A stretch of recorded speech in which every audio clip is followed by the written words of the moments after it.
वफाकी वजीर असद उमर के बाद वजीर आला पंजाब उस्मान बुज़दार भी शुगर कमीशन के सामने पेश हो गए।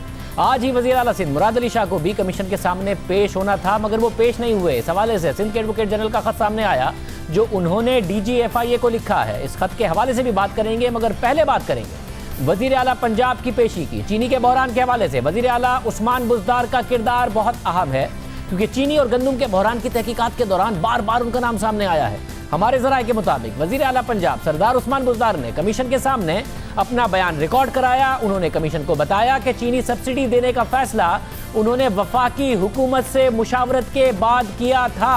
इस हवाले से पहली मीटिंग 2 अक्टूबर 2018 को हुई थी। वजीर आला पंजाब ने कमीशन को बताया कि वफाक से मुशावरत के बाद पंजाब की 15 शुगर मिल्स को सब्सिडी देने की मंजूरी 29 दिसंबर 2018 को भावलपुर में होने वाले काबीना इजलास में दी गई। ज़राए के मुताबिक उस्मान बुज़दार ने कमीशन को बताया कि अक्टूबर 2018 में उन्होंने काश्तकारों के एहतजाज और शुगर मिल मालिकान के मुतालबात पर एक कमेटी तश्कील दी और 30 नवंबर 2018 को शुगर मिल मालिकान ने गन्ने की क्रशिंग शुरू नहीं की। उस पर काश्तकारों ने एहतजाज शुरू कर दिया, हुकूमत पर दबाव बढ़ा दिया। उस्मान बुज़दार के मुताबिक उन्होंने अपनी कमेटी की सिफारिश पर 30 नवंबर 2018 को उस वक्त के वजीर खजाना असद उमर को काश्तकारों और शुगर मिल्स के मामले के हल के लिए खत भी लिखा। दिसंबर 2018 को ECC की मीटिंग, जिसकी सरबराही वफाकी वजीर खजाना असद उमर कर रहे थे, उस मीटिंग में 10 लाख मीट्रिक टन चीनी एक्सपोर्ट करने की मशरूत इजाज़त दी गई और सब्सिडी का तयन सूबे करेंगे, ये कहा गया। उस्मान बुज़दार ने कमीशन को बताया कि ECC के इजलास के बाद शुगर मिल मालिकान की तरफ से क्रशिंग में ताखीर पर सूबाई वजीर खजाना हाशिम जवाब बख्श और उस वक्त के वजीर खुराक समीउल्लाह चौधरी ने मुझे ब्रीफिंग दी। इन दोनों वज़रा को सुनने के बाद काबीना की तरफ से सिफारिश की गई कि 5.35 रुपए फी किलो के हिसाब से 3 अरब रुपए की सब्सिडी की मंजूरी दी जाए। और सब्सिडी देने के फैसले पर कमेटी अपनी रिपोर्ट में पहले ही कह चुकी है कि जिन शुगर मिल मालिकान ने सबसे ज्यादा सब्सिडी ली, उनका हुकूमत की फैसला साजी में सियासी असर सूख था, इसलिए उन्होंने महदूद वक्त में भरपूर माली फायदा पंजाब हुकूमत से उठाने की कोशिश की। फैसला काबीना ने किया, मगर काबीना का किरदार सिर्फ रबर स्टैंप का रहा, यह रिपोर्ट में कहा गया था। इस हवाले से द न्यूज़ में शाया होने वाली एडिटर इन्वेस्टिगेशन अंसार अब्बासी की खबर के मुताबिक बाअसर शुगर इंडस्ट्री को 3 अरब रुपए की सब्सिडी देने का मामला पहले ही से तयशुदा था और पंजाब हुकूमत ने बस रबर स्टैंप का किरदार अदा किया। उस वक्त के सेक्रेटरी खजाना पंजाब ने 3 समरियों में सब्सिडी देने की मुखालफत की थी और ये समरियां चीफ सेक्रेटरी ऑफिस में जेर गौर थी। इस दौरान वजीर आला पंजाब उस्मान बुज़दार ने 29 दिसंबर 2018 को भावलपुर में सूबाई काबीना का इजलास तलब कर लिया। काबीना के एजेंडे में चीनी की सब्सिडी का मामला शामिल ही नहीं था, मगर वजीर खुराक ने हैरानकुन तौर पर एजेंडे में सब्सिडी का मामला पेश कर दिया। काबीना अराकीन में इजलास से पहले ना तो कोई समरी तकसीम की गई और इजलास में भी समरी पेश नहीं की गई। खबर के मुताबिक काबीना इजलास के अगर कमेंट से देखे जाएं और मिनट से मालूम होता है कि फूड डिपार्टमेंट और वजीर आला उस्मान बुज़दार की राय एक ही थी और उन्होंने पहले ही फैसला कर लिया था कि सब्सिडी दी जाएगी।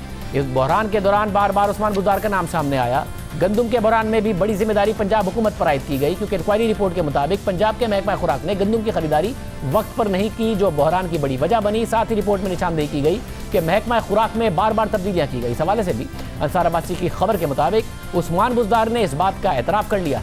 उन्होंने महकमा खुराक में तब्दीलियां सियासी दबाव में की। उन्होंने 7 माह में 4 फूड सेक्रेटरी तब्दील किए। एक फूड सेक्रेटरी ने FIA की कमेटी को बताया कि महकमा खुराक के कई अफसरान को वजीर आला हाउस के ज़बानी अहकामात पर हटाया गया। इंक्वायरी कमेटी ने वजीर आला पंजाब से भी पूछताछ की, जिसमें उन्होंने तस्लीम किया कि यह सच है कि सियासी अफराद ने तकर्रियों और तबादलों के लिए वजीर आला हाउस से रब्ता किया और कुछ तब्दीलियाँ सियासी बुनियादों पर की गई। अब आज कमीशन के सामने पेश हुए, क्या मामला हुआ, नुमाइंदा खुसूसी जाहिद बिश्कोरी हमारे साथ मौजूद हैं। जाहिद, ज़राए क्या बता रहे हैं, आज उस्मान बुज़दार ने जो सब्सिडी देने की जिम्मेदारी है वो किस पर डाली?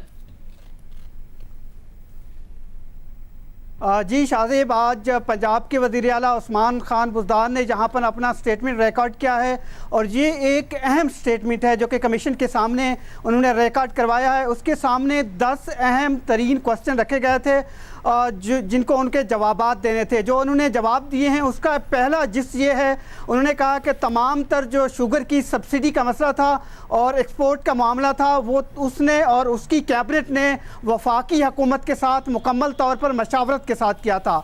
इसके अलावा उनसे ये सवालात पूछे गए थे कि क्या वजह थी, ऐसी सूरत हाल क्यों पैदा हुई, उसका बैकग्राउंड हमें बताइए कि आपको 3 अरब रुपए की सब्सिडी शुगर मिल मालिकान को क्यों देनी पड़ी थी। तो उस पर उन्होंने बताया बताया कि सितंबर 2018 में उन पर शुगर मिल मालिकान की तरफ से बहुत ज़्यादा दबाव था उनकी हुकूमत पर और काश्तकारों का भी, क्योंकि उन्होंने कहा था कि 2 मिलियन मेट्रिक टन जो चीनी है वो सरप्लस में है, लिहाजा उनको सब्सिडी दी जाए और चीनी की बरामद के लिए उनको इजाज़त दे दी जाए। उस पर उन्होंने मशावरत की, एक कमेटी बनाई 4 वज़रा की, उसकी सिफारिशात की रोशनी में वफाक को ख़त लिखा जिस पर उन्होंने उसकी इजाज़त मांगी ताकि जो ग्रोवर्स हैं उनको फ़ायदा पहुँचाया जा सके और क्रशिंग जो सीज़न है वो टाइम पे शुरू हो सके। उसके बाद कमीशन के सामने उन्होंने ये बात रखी है कि जब ख़त लिखा गया था उसके बाद इकनॉमिक कोऑर्डिनेशन कमेटी की एक इम्पॉर्टेंट मीटिंग की गई थी। असद उमर उस वक्त फाइनेंस मिनिस्टर थे। नवंबर में और दिसंबर के महीने में ये मीटिंग हुई थी, उस पर डिस्कशन हुई कि आया कि सब्सिडी देनी चाहिए या नहीं देनी चाहिए।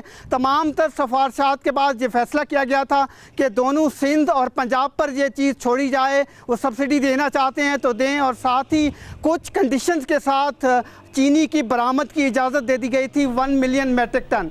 इस पर उन्होंने जो बताया है कमीशन को कि ये वो तमाम तर चीज़ें थी जो कि वफाकी हुकूमत के साथ मुकम्मल तौर पर मशावरत के साथ उसकी हुकूमत ने 15 शुगर मिलों को 3 अरब रुपए की सब्सिडी देने का फ़ैसला किया गया था ताकि वो ग्रोवर्स को फ़ायदा उसका कुछ ना कुछ पहुंचा सकें। और साथ ये बात उन्होंने वाज़े तौर पर रखी है कमीशन के सामने, जो चीनी की कीमतों का तयन था या फिर इनकी इजाफी कीमत, इसके अलावा एक्सपोर्ट करना या 2 मिलियन मेट्रिक टन जो कि सरप्लस, उसकी तहकीकात नहीं की गई थी, क्या वाकई सरप्लस शुगर मौजूद थी या नहीं। उन्होंने ये तमाम तर वजारत सनत, इसके अलावा वफाकी हुकूमत पर तमाम तर चीज़ें छोड़ दी हैं कि उन्होंने ये फैसले किए थे उसके बारे में वफाक से ही पूछा जाए। मगर तहकीकात पहुंची कहां तक है कमीशन की? शाहजेब, जो अब तक कमीशन ने तहकीकात की हैं उसमें जो उनको रिकॉर्ड हासिल किया, कमीशन ने जो रिकॉर्ड हासिल किया है उसमें हैरान कुन इंकशाफात नज़र आ रहे हैं और बिल्कुल ऐसी ही मशाबियत है जिस तरह फेक अकाउंट्स की थी, इस केस में बिल्कुल ऐसे ही नज़र आ रहा है। जो कुछ रिकॉर्ड जियो टीवी ने, जो मैंने और हमारी टीम ने हासिल किया है, उसकी मैंने उसको ऑब्ज़र्व किया है, उसको देखा है, उस पर मज़ीद तहकीकात की हैं। जिस तरह मैं आपके सामने 2 इम्पॉर्टेंट केसेस रखना चाहता हूँ। एक 9 शुगर मिलें टोटल हैं, उन्होंने 10 जो बड़े लोग थे जिनको करोड़ों या अरबों में ट्रांजैक्शंस हुई थी, उसमें एक मिल का केस स्टडी हमने किया है जो कमीशन के सामने रिकॉर्ड रखा गया था। स्टेट बैंक ऑफ पाकिस्तान का 10 जो बड़ी ट्रांजैक्शन थी उनमें जो हमने देखा है कि 10 में से 6 लोग जिनको 86 करोड़ रुपए की मुख्तलिफ ट्रांजैक्शन दी गई थी वो FBR के साथ रजिस्टर्ड नहीं है। फिर उसमें एक सैंपल केस हमने उठाया था कि जो रजिस्टर्ड नहीं है उसको चेक करना चाहिए कि ये कौन है। हमें पता चला कि मुजफ्फरगढ़ से 70 किलोमीटर दूर एक कोट सुल्तान छोटा सा शहर है, गांव से एक आदमी का शिराज अहमद का ताल्लुक है। वो वहां पर एक रहीम यार खान में शुगर मिल है, उसमें एक छोटा सा ऑफिस बॉय है, वो उसके नाम पर 6 करोड़ रुपए की ट्रांजैक्शन की गई है जो कि FBR के साथ रजिस्टर नहीं है और ना ही उसको मालूम है। इसके अलावा जो कि एक और केस हमने देखा है, एक शुगर मिल ने 40% गन्ना एक आदमी के नाम पर ख़रीदा है जो कि कमीशन के सामने ये रिकॉर्ड रखा गया था। वो आदमी FBR के साथ रजिस्टर्ड नहीं है। फिर हमने उसकी डिटेल अपने सोर्सेज से निकलवाई, उसका रिकॉर्ड निकलवाया कि ये कौन आदमी है। उसका ताल्लुक खानपुर से है और उसकी एक छोटी सी दुकान है जिसने ये करोड़ों रुपए की ट्रांजैक्शन की हैं और साथ ही ये एक मिल का 40% गन्ना ख़रीदा है। और हमारी मालूमात में ये वो 90 लोग हैं कुल मिला के इस 9 शुगर मिलों के जिनको कल से शुगर कमीशन ने बुलाना शुरू कर दिया है ताकि उनको टेस्टिफाई किया जा सके कि उनके नाम पे इतना ज़्यादा गन्ना कैसे खरीदा गया है जो रजिस्टर्ड भी नहीं है। ज़ाहिद गिशकोरी हमारे साथ मौजूद थे। अब वज़ीर आला पंजाब उस्मान बुज़दार कमीशन के सामने पेश हो गए। असद उमर भी पेश हो गए। असद उमर ने यह भी कहा कि वज़ीर आज़म के पेश होने की ज़रूरत नहीं है, मगर वज़ीर आला सिंध मुराद अली शाह पेश नहीं हुए। इस हवाले से सिंध के एडवोकेट जनरल का खत सामने आया है जिसके मुताबिक एक खत के जरिए वज़ीर आला सिंध मुराद अली शाह को शुगर कमीशन के सामने 13 मई को पेश होने के लिए कहा गया और कहा गया है कि वो 2017 और 2018 के दरमियान चीनी की एक्सपोर्ट पर सब्सिडी के हवाले से तफसीलात से आगाह करें। मगर मसला यह है कि वजारत दाखिला ने जो इंक्वायरी कमीशन के TORs दिए हैं ये तलबी उन TORs के मुताबिक नहीं है। वज़ीर आला सिंध मुराद अली शाह कमीशन के सामने पेश नहीं होंगे। अब सिंध हुकूमत का यह मौक़िफ़ है कि हुकूमत ने जो कमीशन को TOR दिए उसमें 2017-2018 की नहीं बल्कि पिछले साल की सब्सिडी के हवाले से तहकीकात का कहा गया था। वज़ीर आला सिंध के तर्जुमान मुर्ज़ा बाब हमारे साथ मौजूद हैं। मुर्ज़ा बाब, बहुत शुक्रिया। क्या वजह है, अगर पेश हो जाएं अपनी सब्सिडी का बता दें, क्या वजह है कि नहीं पेश हो रहे हैं? वज़ीर आला पंजाब भी तो पेश हुए हैं। बिस्मिल्लाहिर्रहमानिर्रहीम। शादिब, थोड़ा सा मैं समझता हूँ इस कंट्रोवर्सी का बैकग्राउंड समझने की ज़रूरत है। जैसा कि आप तमाम लोग जानते हैं, जब 2019 के आखिर में पाकिस्तान में शुगर क्राइसिस हुआ, शुगर की प्राइसेस में बड़ा एक्सपोनेंशियल इंक्रीज़ हुआ, तो वज़ीर आज़म पाकिस्तान ने उस ज़माने में इंक्वायरी कमेटी एक तश्कील दी ताकि इंक्वायरी की जा सके और वो मोहरकात जाने जा सकें क्यों प्राइस में इंक्रीज़ होता है, किसने एक्सपोर्ट की इजाज़त दी और तमाम एस्पेक्ट्स के ऊपर। तो नेचुरली 2019 का जिक्र था ये। तो 2018 ले लें, 2019 ले लें, 2020 ले लें, इन तीनों सालों में सिंध हुकूमत ने शुगर के हवाले से कोई सब्सिडी नहीं दी है। और इसीलिए एडवोकेट जनरल सिंध ने आज सुबह अपने ख़त में ये बात FIA को इन्फॉर्म की थी कि वज़ीर आला सिंध का या सिंध हुकूमत का इसके अंदर कोई किरदार नहीं है। ये पर्टेन करती है इंक्वायरी 2019-2020 के लिए। ये वो साल है जब कोई किस्म की सब्सिडी सिंध हुकूमत ने शुगर सेक्टर को नहीं दी थी। और आपका जो कानून है 2017 का, वो भी ये कहता है कि जो टर्म्स ऑफ रेफरेंस है आप उसके हिसाब से अपनी इंक्वायरी कर पाएंगे। तो हमारा प्रिंसिपल स्टांस ये था। और अभी मैं जाहिद गुशकोरी साहब की बात सुन रहा था, तो वो भी जो उस्मान बुज़दार साहब के हवाले से बात कर रहे थे, वो 2018-19 की बात कर रहे थे। और मैं आपको जिम्मेदारी के साथ कहता हूं कि 2018 हो, 19 हो, 2020 हो, इसके अंदर सिंध हुकूमत ने कोई सब्सिडी नहीं दी। जिस साल के लिए वज़ीर आज़म पाकिस्तान ने इंक्वायरी ऑर्डर की थी, उस साल चूंकि हमने सब्सिडी दी नहीं है तो हम उस इंक्वायरी कमेटी के एम्बिट में आते नहीं है, इसलिए वज़ीर आला सिंध को पेश होने की ज़रूरत नहीं है। दूसरी मैं आपको मिसाल दूं कि मैं क्यों कह रहा हूं ये, कि वज़ीर आला पंजाब 2018 से पहले शहबाज शरीफ साहब थे, उनको समन नहीं किया गया। कोई भी 2018 से पहले का जो पब्लिक ऑफिस होल्डर जिसका ताल्लुक शुगर इंडस्ट्री से था या उसका हुकूमत से था, सब्सिडी से ताल्लुक था, उनको समन नहीं किया गया। पंजाब में भी उन्होंने 2018 के बाद के वज़ीर आला को समन किया है। ये शो करता है कि इंक्वायरी 2018 के बाद की है, 2018 से पहले की नहीं। ये आम नुक्ता है, मगर क्या उसमें जो समन है उसमें, क्योंकि पहले उन्होंने समन किया, उसके बाद आपने मना किया कि जी आपके TORs के मुताबिक नहीं आता, उसके बावजूद उन्होंने समन किया कि नहीं जी आपको फिर भी पेश होना है, तो उन्होंने कोई वजह बताई है या ये बताया कि नहीं हमें इस साल के लिए बुला रहे हैं, पिछले साल के लिए नहीं बुला रहे हैं? क्या बुलाया अगर उन्होंने आपकी इस बात को मुस्तरद किया है कि आप TORs के एम्बिट में नहीं आता और फिर भी कह रहे हैं कि पेश हो?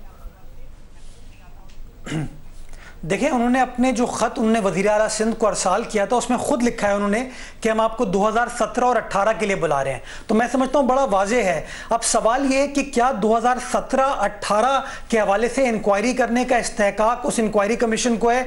हमारे हिसाब से नहीं है, TORs के हिसाब से नहीं है, इंक्वायरी कमीशन का कानून भी यही कहता है कि नहीं है। दूसरी, शादिब साहब मैं आपको गुजारिश करूँ कि हमने जो सब्सिडी दी थी वो दिसंबर 2017 में दी थी। अगर आप चाहेंगे मैं आपको फिगर्स कोट कर सकता हूँ कि दिसंबर 2017 से लेकर 2018 तक शुगर प्राइसेस जो है वो अंडर कंट्रोल रही, बल्कि उसमें कमी आई। यानी कि हमारे जो इक़दाम थे उसकी वजह से शुगर प्राइस में इजाफा नहीं हुआ, बल्कि शुगर की कीमतों में कमी आई और पब्लिक को उसका बेनिफिट हुआ।